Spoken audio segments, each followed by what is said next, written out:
Springs ISD Board of Trustees. Assisting us this evening are our timer, Larry Calvert, and moderator, Terri Purdy, along with technology support provided by Reagan Foreman. The League of Women Voters is a nonpartisan grassroots civic organization encouraging informed and active participation in government. It works to increase understanding of major public policy issues and influences public policy through education and advocacy. The League never supports or opposes political candidates or political parties. Membership in the League is open to those 16 and older, regardless of gender identification, and we are fully committed to diversity, equity, and inclusion in principle and in practice.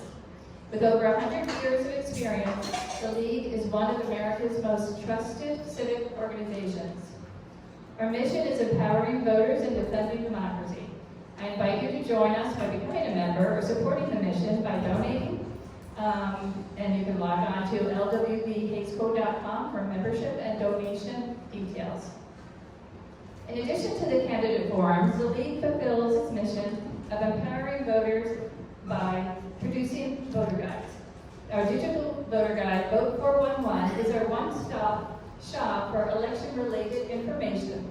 In addition to the candidates' responses to questions, the digital format provides nonpartisan information to the public, from registering to verifying your registration and knowing what is on your ballot for the national, state, and local elections. Please be sure to access this valuable resource in either English or Spanish.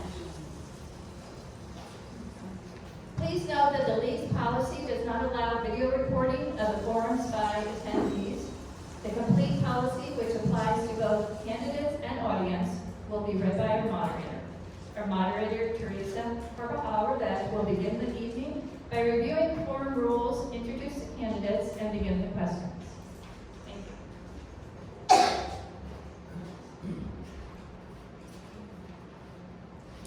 Good afternoon, everyone. How are you? So, as some of you may know, I'm the owner of this space, and I will have to ask you to be graceful in the sense that I'm going to close off the restrooms. There's a glitch with the restrooms. I have someone, my very patient husband, working on it. And hopefully they'll reopen up by the end of the evening. So please hold it. All right, with that said, other than that, the building is great, really. So don't hesitate to come back. All right, so thank you for coming, and let me get situated here.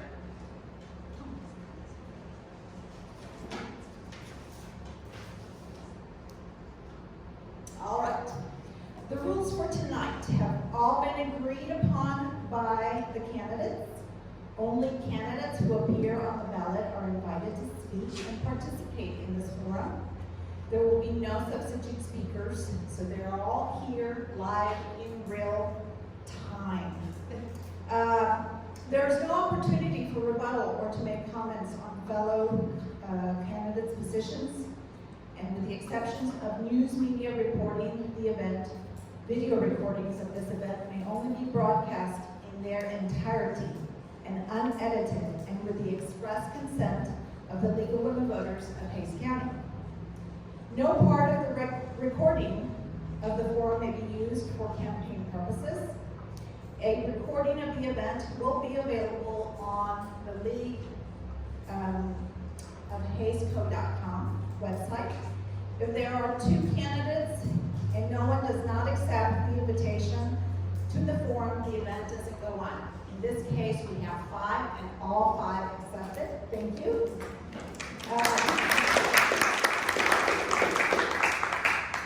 No campaign literature or signs can be displayed within the room. In the beginning of the forum, each candidate in ballot order will have an opportunity to make a 1-minute opening statement, which could include a personal introduction and your campaign platform. If you wish to speak, please press star 1 on your phone. If you wish to withdraw your Each candidate will have 1 minute to address each question. Candidate responses address relevant issues. Personal attacks of any kind are not allowed. And the timekeeper, right here in front of us, will hold up a card to indicate there are 15 seconds remaining in the allowed time period. When time has elapsed, the timekeeper will hold up his stop sign, and the candidate should conclude his or her sentence at that time. Each candidate will have 1 minute to make closing remarks. Okay, here we go. Please welcome candidates running for the at-large positions. Ms. Reinold? Reinold? Thank you. Ms. Hetrick? Ms. DeLeon? Ms. Purdy? And Mr. Adams? Ms. Reinold? Is that right? You can begin with your opening statement.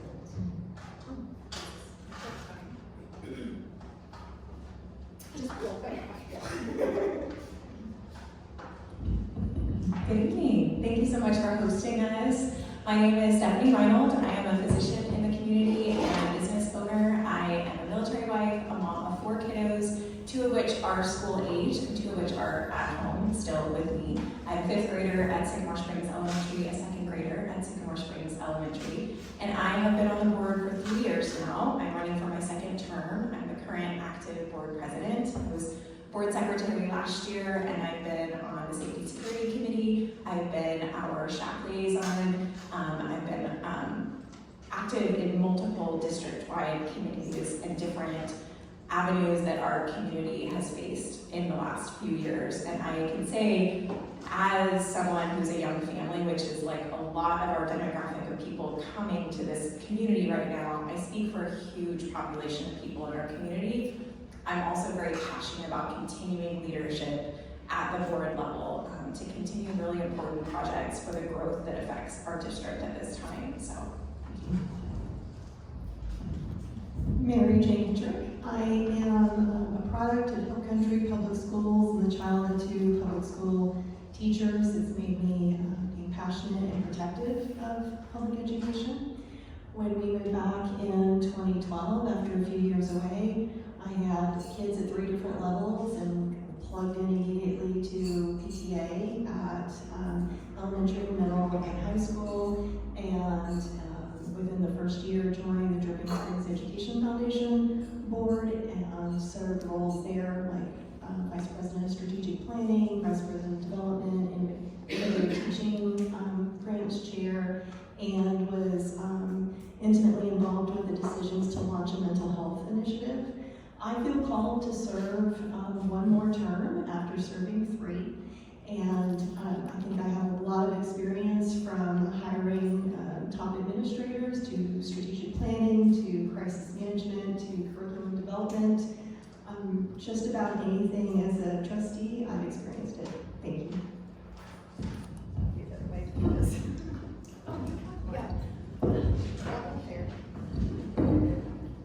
Hello, good evening. My name is Shanda DeLeon. I am a mom of 3 Tiger daughters, all girls. I've got a 7th grader at Dripping Springs Middle School, a 4th grader, and a 1st grader at Dripping Springs Elementary. My husband and I moved here in 2016 for the schools. I think that I have held 2 of arguably the toughest and most respected jobs there are. One as a public school teacher, I taught high school, and one as a stay-at-home mom. So, which, was tougher than any of them, I think. I now teach infant swim survival for babies and toddlers in our area. I've taught hundreds of Dripping Springs kids how not to drown. So, I am running for the board because I believe in public education. I am a product of public education, 6th generation Texan, and I'm passionate about our public schools.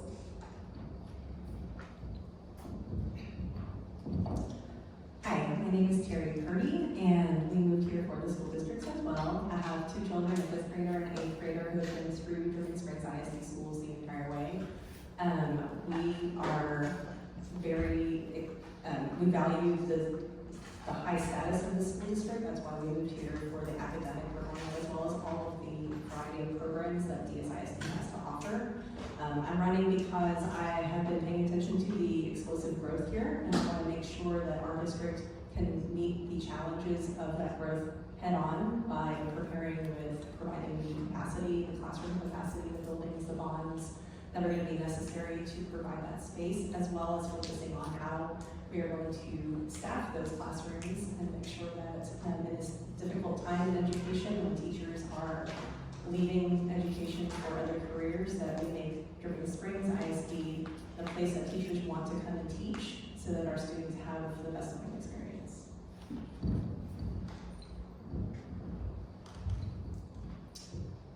Good evening, my name is John Adams. First, shout out to the league. I really appreciate what you're doing here. My wife Sharon and I go to the league's website. We used to like the mailer that we would get. It's our go-to resource, so thank you all for hosting this. Sharon and I moved here 28 years ago. All three of our kids started and finished here in Dripping. They got an incredible education, and I served on the board for 2 terms previously, from 2006 to 2012. I wanted to make sure all kids after my kids got that same kind of education. Foolishly, I told someone I'd come teach computer science after I retired, so 30 years at IBM, and then I was in the classroom for the last 9 years, retiring last year. So I'd like to take that passion I have for education, both from the board side, the classroom side, and put it back to work on the Board of Trustees again. Thank you. Okay. Thank you for your statements. On to the questions. We have a total of 5 questions, and I will ask them once. Unless you need to be repeated, please do so upon your turn. Our first question tonight goes to Ms. Reinold. What do you, first, it goes to everybody, but we start with Ms. Reinold. What do you believe to be the most important role of a school board trustee? Sorry, just to clarify, we get a minute to answer right now? Yes. Okay. I think there are many important roles. It's really hard to narrow it down to just one. We employ the superintendent, we approve the budget, which, we've been deep into this season right now. But I think one of the most important things right now, and that our board faces, is being that liaison from the district to the community.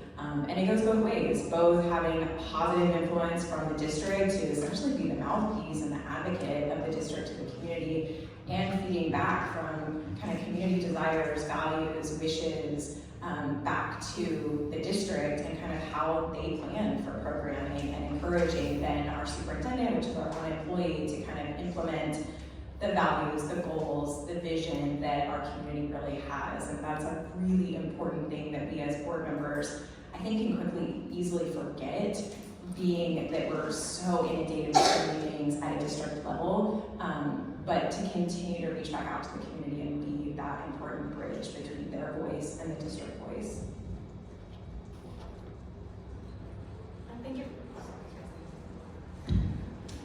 I think if I had to narrow it down to one thing, it would be partnering with our superintendent to implement our strategic plan with fidelity, no matter what is happening. I'm reminded of a book study that we did probably a couple of years ago called The Governance Core, and there were 4 tenets of systems thinking, strategic planning, deep learning, and minding our public manner. And so woven throughout that is that community voice, having committees that can inform our strategic planning, and to have two-way communication so that as we engage in that deep learning, that they are learning along with us. And also with just minding our public manner, I think like the tenets of this forum, if we continue to show each other a high level of mutual respect, then the community will be more likely to mirror that.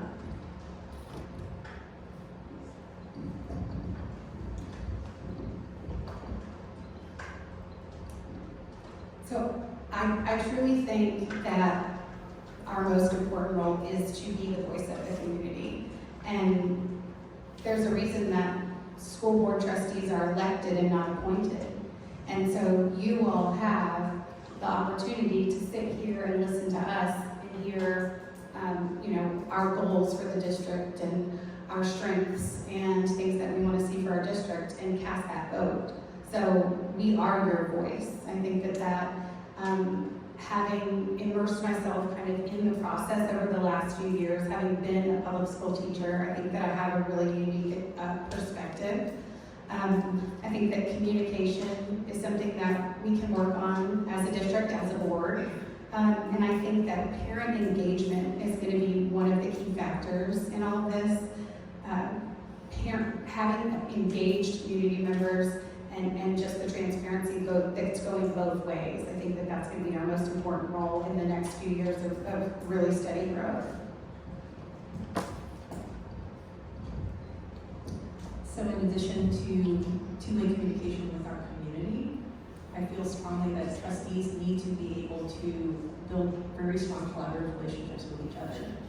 We are a group of trustees and 7 individuals that are all representing possibly different aspects of our community, of our stakeholders, whether that be families, teachers, administration, students, and just making sure that all of those voices are being brought to the table. I agree also with Mary Jane's mantra of respect, works with mindfulness, kindness, us setting that example, not just in the boardroom, but out in the community.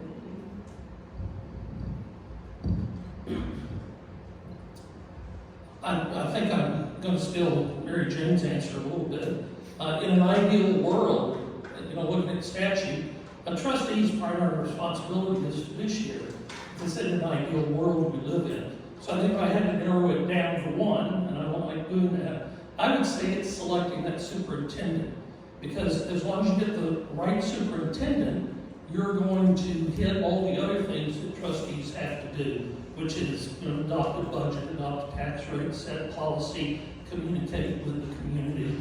If you don't have the right superintendent, all those other things are going to be very difficult to do. But I kind of turn this around the other way and say, maybe the most important thing a trustee shouldn't be doing is having some kind of an agenda. Trustees should go in without an agenda so that they can hear everything they need to hear and help communicate that back to the community. That's the problem I see a lot of times, is the community doesn't have the information that board members get at a board meeting. Thank you. So, question number 2, we will start with Ms. Hetrick. What strategies are in place or should be in place to better support special education students? So we regularly get updates about the status of our special education program. I have a child who was part of Unified Champions and gave me even a more intimate view of this very special population. I know that I was very surprised when I became a board member of the sheer numbers of kids that have 504 plans and IEPs, kids that need a dedicated staff person just for them. I think the key, again, is having the staff in place. We have some rock star administrators right now that have a heart for these kids, and so they let us know when something is needed. And we had a workshop not too long ago specifically on the pay scale for this area, so that we can address it even amongst budget cuts, much like we did with bus driver pay.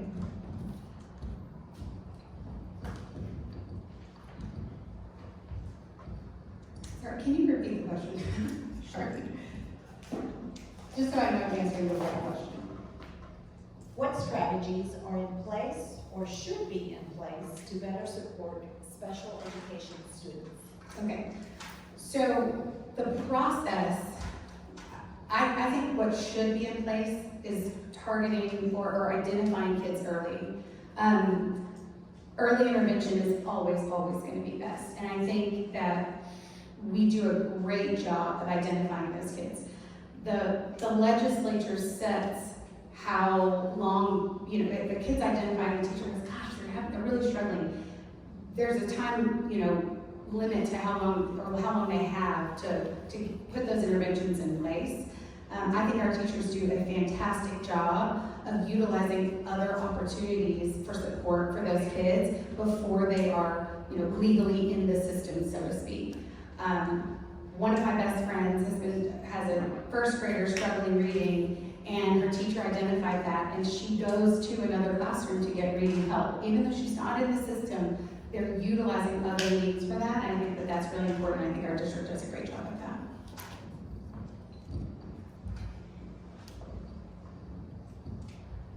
So for special ed populations, there are of course a number of regulatory requirements that school district, public schools especially, are required to meet.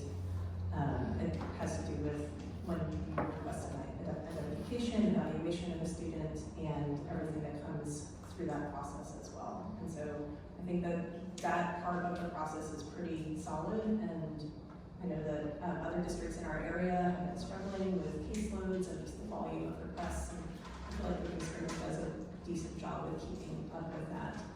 I think staffing is a concern. I think that the compensation for our special ed teachers and paraprofessionals needs to be prioritized. These are some of our most precious humans in our community, and we need to make sure that they are fully wrapped in all of the care that they need. I think that looking at not just the special ed perspective, but also really focusing on the whole child, and just remembering that they are a whole child and a whole person, and that they deserve the same opportunities that our gen ed population gets as well. So my daughter is a speech pathologist at Rooster, and she's got a number of special ed students that she works with, and so I hear the stories from her, ranging from identification to support and building a plan for them. Sitting in the classroom, I had plenty of special ed students as well. So I know we do a good job of identifying them. We do a good job of putting a plan together, but I don't think we ever exceed what is mandated by the state by statute. We might try, but we really don't have a chance to do better than that. I don't think what the state specifies is good enough for these populations.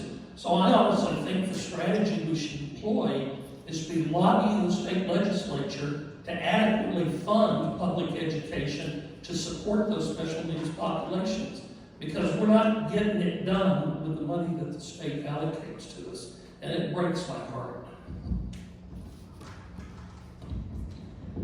As a psychiatrist who deals with a lot of individuals with mental health struggles, there is a lot of overlap between special education and mental health, behavioral health issues. So this is a topic very near and dear to my heart, and I think it kind of comes into sort of three pillars, like our staffing, community support, and budget supports. In terms of systems and specific strategy, a lot of that is dictated by the state, and I can say that there's a lot of districts that even fall outside of that regard. There's local school districts, surrounding school districts that have actually been in violation. So I know that we're not in violation of the state, but to John's point, we're not often accelerating that because of staffing.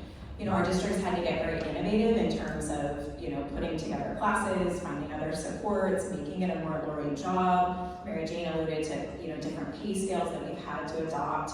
Community, we've done lots of different events and initiatives to bring in the community to make it an inviting thing to educate the population. And budget supports, whether that's pay scales based on local geographic pay, inviting different opportunities to make this a more alluring position to support our most vulnerable students.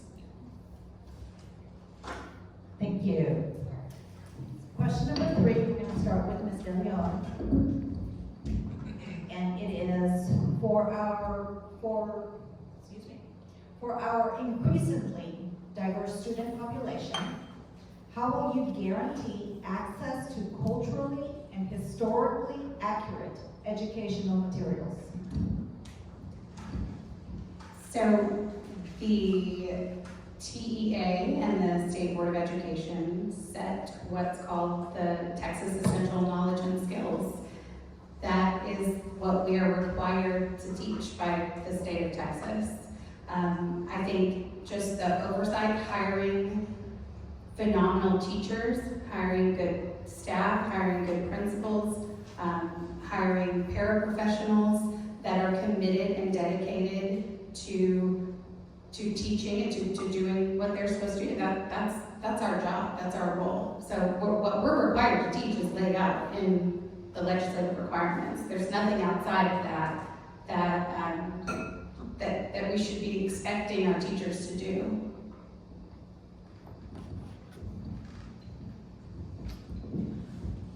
So as our population in this school district does become increasingly more diverse, I think it's important to partner with the community and ask the community what it is that they want to see in our curriculums, and not just curriculum, but really the selections that are, materials that are available, the types of events that schools and different school organizations could be hosting.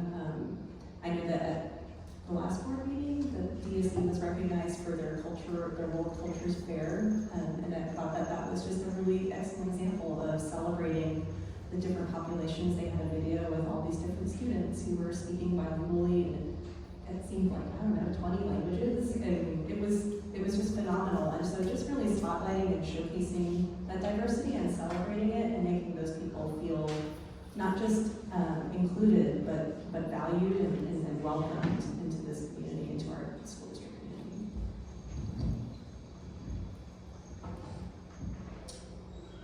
I don't want to spoil it for anyone, but sometimes the state gets it wrong. The SBOE and the people that develop the TEKS are sometimes under pressure to write TEKS that, quite frankly, are inadequate.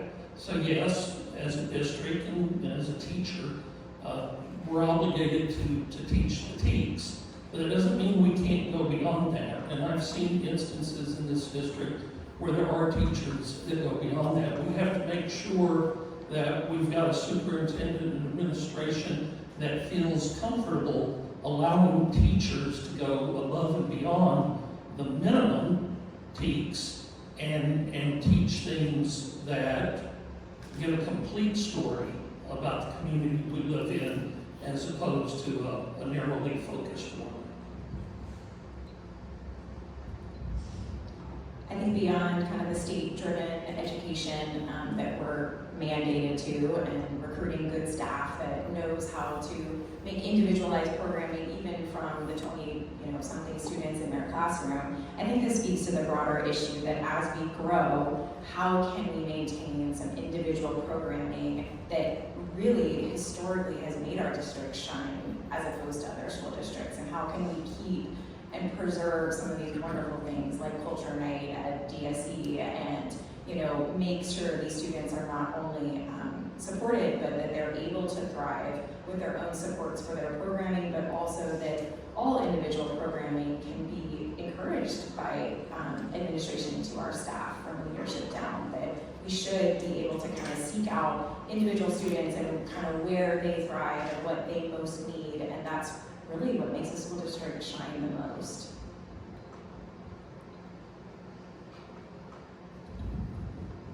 So I was thinking back to my hill country, small town upbringing, and we were very homogenous, and so was Dripping Springs at the time, and we've had a phenomenal influx of diversity over the past couple of decades. And to me, the most beautiful things that our teachers and staff are doing are tying things like the cultural night to other curriculum that has to do with recognizing personal strengths, individuality. It ties into anti-bullying kinds of messaging, into leadership messaging. So it's not just a standalone we're going to talk about diversity, but it's a blending of all of these programs that work beautifully together. And what I saw was a whole lot of kids that felt seen and accepted for who they are. Thank you. Question number 4 will go first to Ms. Purdy. Regarding books, how would you balance the need to protect students from potentially inappropriate content with the importance of fostering open-mindedness? This is a popular question. So our school district already has policies in place for a parent to request the limitation of their child's access to specific materials, whether that is because it is deemed to be inappropriate by that parent for their child or for any other reasons. There might be something that was traumatic for that student or something that is not acceptable to their religion. There's lots of reasons why one parent may want to limit access for their own child. There are also processes in place for parents to request review at the district level of specific materials, and those processes are very well defined. At the end of the day, there are lots of criteria already in place for our librarian to curate these collections, at the state level for what is allowed to be in a school library. Those standards are already set, and I think that those policies are all appropriate.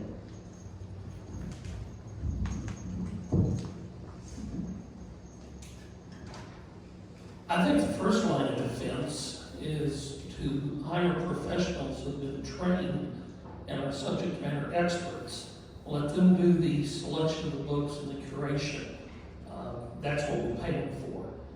And we do have plenty of policies in place. Now, if there's a parent out there that says, I disagree with the professional, I think my kid should be reading that book, well, that's okay. We've got policies in place where you say, don't let my kid check that book out, don't make my kid read that book, have them read something else. That's fine. My concern is when that same parent will try to restrict that book from being accessed or read by other students. If the professionals have done the curation, they've got the training, you trust them, and then you let individual parents opt out if they feel the need. I think books and what our children are exposed to are much like television and music. I think it's a very, very sensitive and very cultural and religious and personal in the home decision. And outside of what is required reading, I think the books should be specifically what a parent wants of their child. I think the issue becomes when we start to have a little bit more confrontation when it's a required book that a parent is deeming not appropriate for their child. At that point, there are some district policies that have been put in place, and those things have changed even in the last couple of years, from legislation to even district policies getting tighter and a little bit better enforced system-wide across the district in terms of the policies and procedures that can happen if a parent is not wanting that child. But I think ultimately, at the end of the day, it is a parent's right.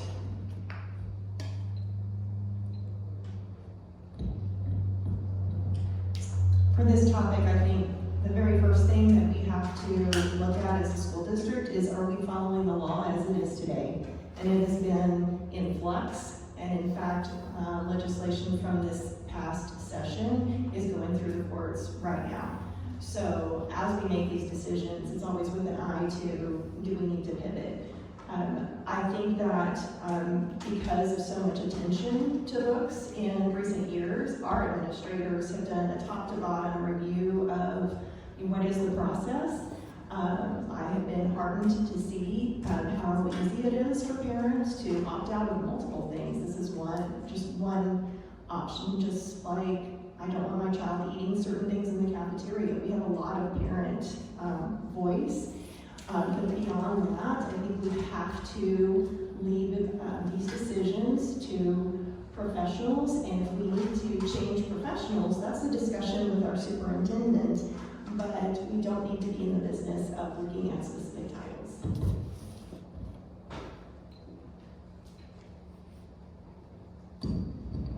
So first, I also have to say, agree with Stephanie, that I fundamentally believe in a parent's right to, control the quality and the access to the education of their children. I think that this question really talks about what's age appropriate, but also content appropriate. So as a teacher, I taught freshman pre-AP world geography. And I wanted to show a video it was about some tribes in another country, and I can't remember what it was, but it was a National Geographic video. And it had tribal nudity. And I had to send home a permission slip and say, this is a freshman class, these boys are gonna see some tribal nudity. Like, do you accept, can you let them do it? So I think that that's important to note that age appropriate and content appropriate kind of are one and the same. So content-wise, that was appropriate for my class. You may not show that in a math class and it be considered content appropriate. So I think those are things we have to consider when talking about those. Thank you. Question number 5, I'm gonna go to Mr. Adams to start. If Texas Senate Bill 4 goes into effect, some families may be separated. What policies could be implemented to ensure the safety and uninterrupted education of students from undocumented families?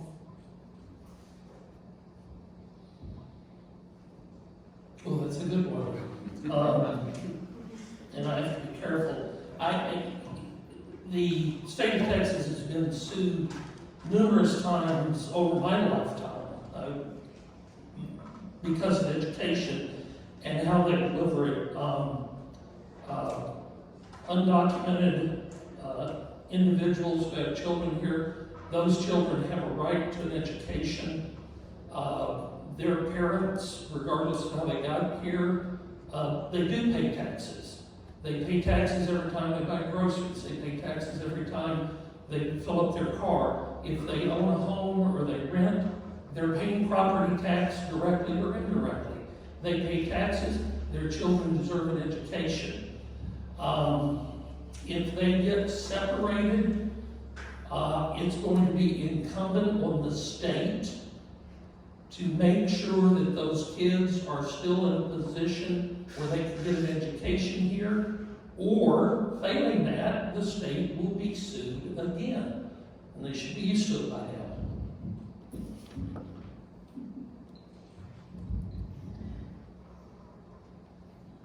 I pause because it's it's challenging to hear. It's also one of these topics that we have to kind of take a step back and really ask ourselves, where does our boundary lie as a board of trustees?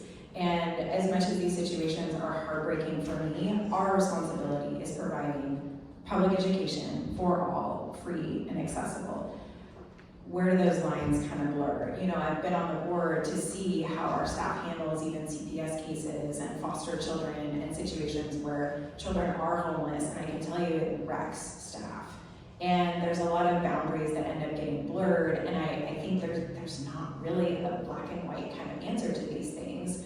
I do think ultimately there's going to be some larger decisions having to be made from a community level, from even a private sector level, from state legislative level. What does this actually mean?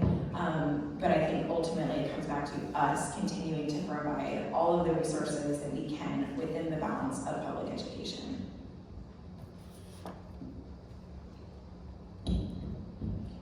So any child that is in our system is our child. We have had unimaginable heartbreak over the years, from parents who have committed suicide to parents who have been incarcerated, multiple tragic situations, and each time we rally to see what we can do. It's one of my joys over the years as a trustee is to use my community partnerships to get some pretty immediate assistance when we can. And I'm always careful to defer to administrators because we can never get rid of our school board hat. But I can call upon people I know in the community who have a heart, willingness, and other sources of support. So that's what I would imagine. If there are kids who need some kind of extra support, and wherever parents are, they are still here, we are going to take care of them to the best of our ability. These are hard to answer in a minute. Yeah, I think that question is way beyond our charge as school board trustees, but ultimately the bottom line is those babies didn't choose to come here. They were brought here. We wrap them up, we love them, we teach them, bring them to my house. I've got an extra room. I mean, that's the only answer here, really. I don't know why there would be any other answer. I also think that community outreach is helpful in those situations where you say, hey, Dripping Springs, we know how generous you are. Everyone has come together in times of crisis before.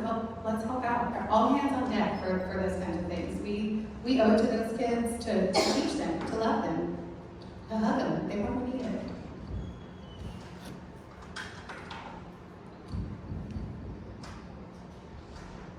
Same answer. Because it is the only right answer. Every student, every child is deserving of public education, and that is the charge of public schools.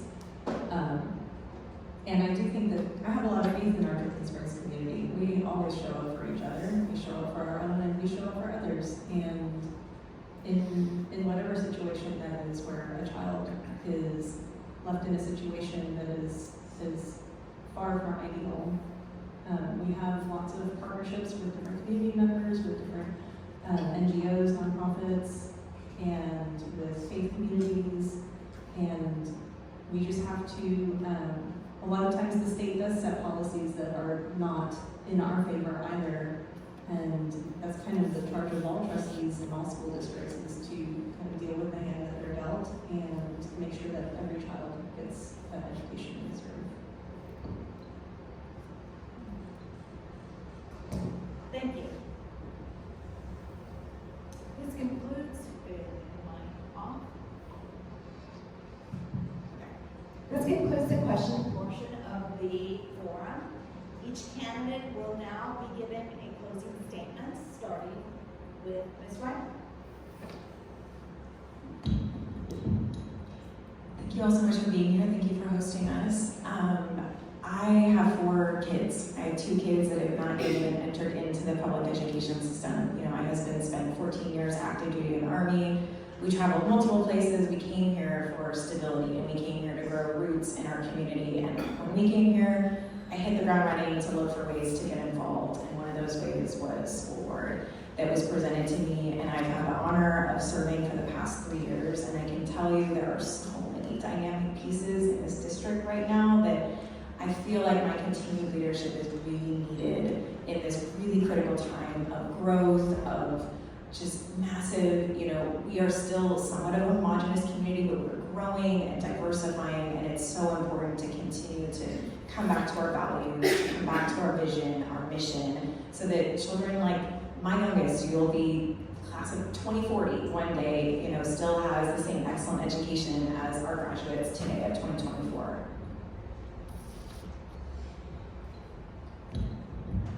So I've been asked a few times why in the world I would sign up to serve one more time, but I feel like I have gained so much knowledge over the years, so much experience, and in my mind, this is kind of a passing of the baton from one strategic plan to another. We are at a pretty critical juncture right now.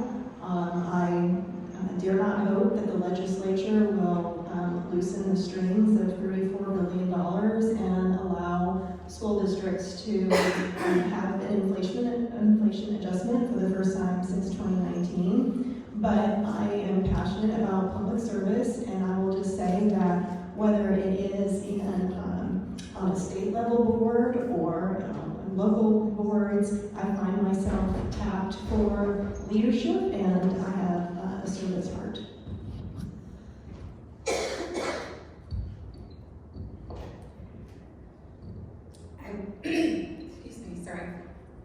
I think that as a mom, as a public school teacher, and as I've led, I've been on the Dripping Springs Middle School PTA board as a vice president of hospitality. I've been in our schools, boots on the ground. I volunteer, I do outdoor classrooms, I do art appreciation. I love being invested in these schools. My oldest daughter started kindergarten in the fall of 2016, and my youngest will graduate high school in 2035. So that puts us here for 18 consecutive school years in Dripping Springs by the time we're done with it. And I'm here for it, and I'm ready to serve. And I think that I would like to add that unlike many districts, we elect our trustees at large instead of in places, and it allows for a concentration of board members in one area. If elected, I will be the only one of 7 that has kids in the schools on the west side of our district. So Dripping Springs Elementary, Dripping Springs Middle School, or Walnut Elementary.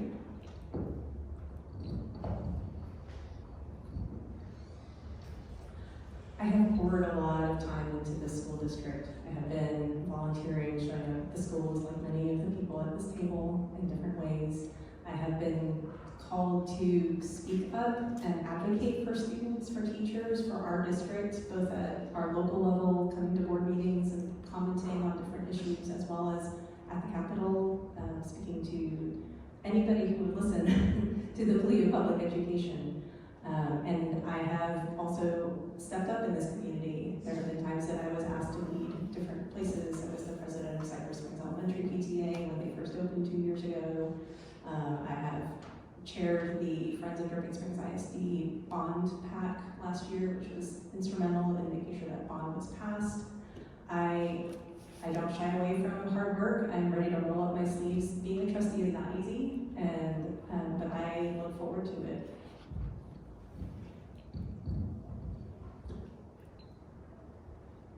So I've been here over 28 years. I worked on board committees before I was on the board. I was on the board for 6 years. Been in the classroom here for 9 years. I think I have a pretty good feel for the community.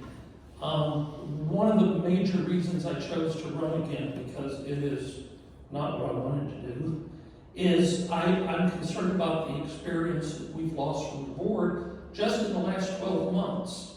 We've lost 36 years of combined board experience between Barbara Stroud, Ron Jones, and now Shannon O'Connor, who's not running 36 years.